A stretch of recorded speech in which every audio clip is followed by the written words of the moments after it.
पुढची बातमी आता नवी मुंबईतून। सिडकोनं अनधिकृत इमारतीवर हातोडा चालवलाय। खारघर सेक्टर 5 मध्ये सिडकोच्या राखीव प्लॉटवरील बेकायदेशीर इमारत बांधण्यात आली होती आणि ही इमारत आता जमीनदोस्त करण्यात आली।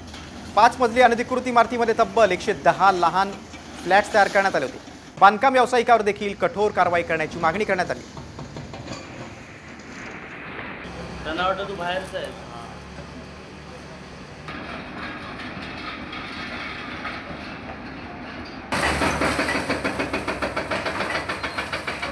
खारघर सेक्टर 5 येथे अतिक्रमणावरती कारवाई करण्यात येत आहे। मी सध्या खारघर सेक्टर 5 या ठिकाणी आहे आणि याच ठिकाणी सिडकोच्या भूखंडावरती बेकायदेशीरपणे 5 मजली इमारत जी आहे ती उभी करण्यात आली होती आणि या 5 मजली इमारतीवरती सिडकोतर्फे तोडक कारवाई जी आहे ती करण्यात येत आहे। JCB आणि पोकलरच्या सहाय्याने ही तोडक कारवाई जी आहे ती या ठिकाणी सुरू असलेली पाहायला मिळते।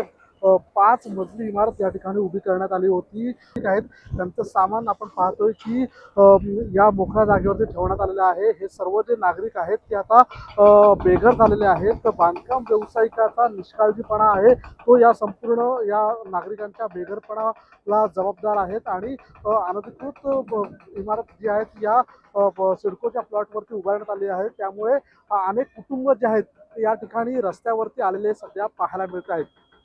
सिद्धेश म्हात्रे, साम टीव्ही, नवी मुंबई।